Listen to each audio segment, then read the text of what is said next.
Hey friends, welcome back to Authentically Blonde. I'm Casey. I'm Lexi. And if you're new to our channel, welcome. Make sure to hit the subscribe button. We're really happy you're here. Anyways, sorry we've been MIA for the past few weeks. There's just been a lot going on. We've been content planning for this upcoming year and we're really excited. Alright, so today we're going to talk about the really upbeat topic of heartbreak.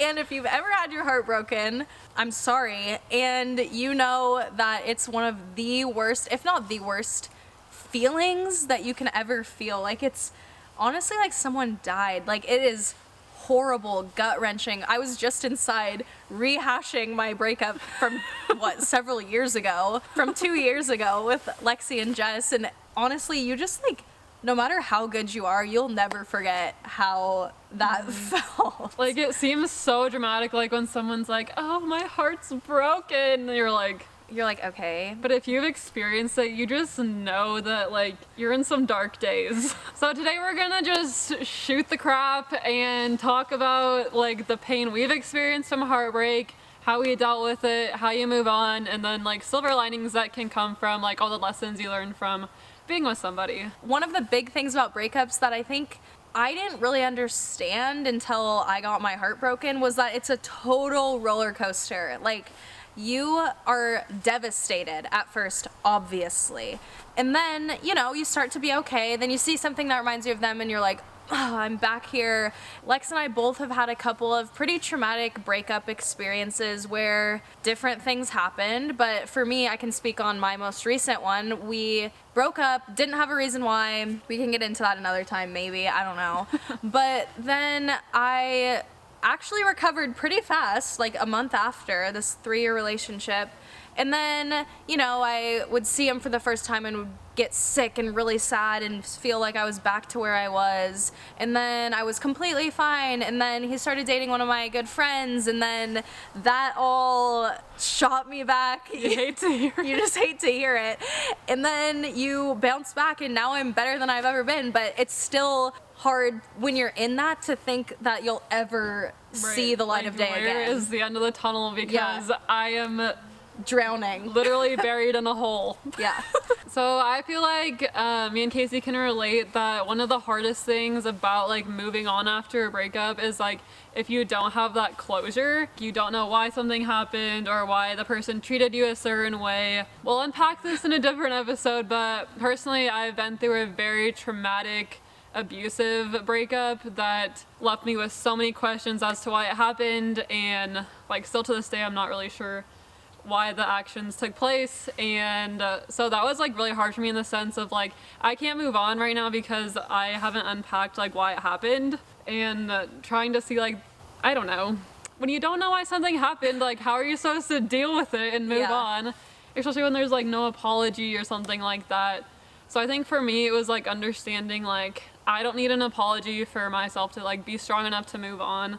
Like that's out of my control. No, that's good. And closure, sometimes that seems like all you need, and it's important to know like sometimes closure is what you need to move on, and sometimes it's not. And every breakup is different. Like I think everyone who's had their heart broken knows that feeling, but no one knows your story and no one knows what's going to make you feel better, and what made me feel better is different than what made Lexi feel better. Right. And I think we can share some of the things that made us feel better through our breakups. Well, really what this video is just how to deal with heartbreak or breakups. And we're not the experts, but we've been through it, and so maybe sharing some things that helped us will help you, and hopefully heartbreak, it's so hard to help. Like, it's so hard. Like, you just kind of have to go through it, and like it's really going through it.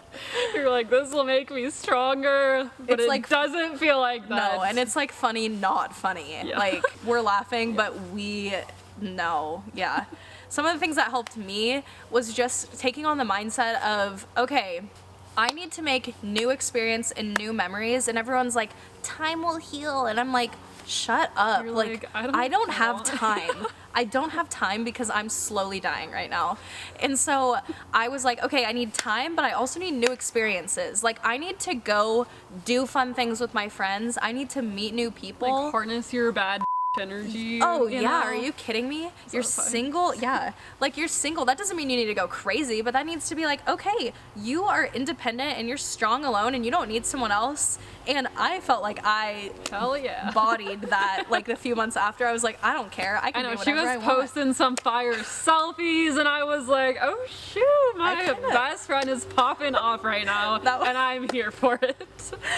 And having friends like Lexi through all of that is just like, you need good people in your life. And I think if you have good friends and you're going through heartbreak, go do fun things with them. Yeah. Like, that helps. Literally, like, distracting your mind, like, almost like suppressing it for now. Yeah. Deal with it later, but just like enjoy, like, do something for yourself. Yeah. And let yourself mourn. Like, okay, like I said, roller coaster. There was some highs where I was like, oh my gosh, I'm never gonna date again. This is so fun. Like, I'm with my best friends. Then, like, 2 days later, Mom, I can't. Mommy, I don't know what I'm doing. And then eventually, guess what? Those days of crying, maybe you cry 5 times a week about it.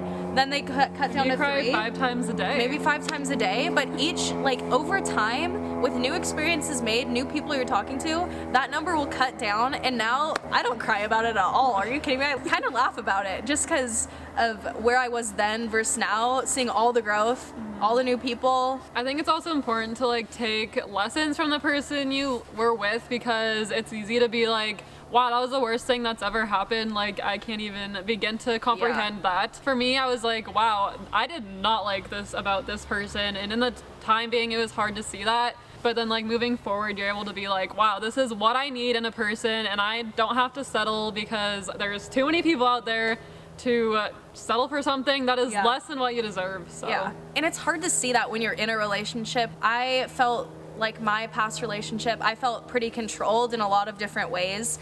And it's hard to feel that and hard to see that when you're in that relationship, but when you come out of it, you can see so many new things. And then, like Lexi said, I will not stand for anything less than how I felt after the break, like how free, and I will not ever stand for being treated the way I felt treated in my past relationship again. And you heard it here first. Like, I'm sorry, but like, I love that energy. for me, I kind of have touched on this a few times in different vlogs, but you know, I was definitely mourning. I had gotten out of this long relationship and I tripped into some unhealthy habits. Like, I would run 5 miles every day and not eat because I was so anxious. Like, I was so sad, my stomach was upset and I couldn't eat.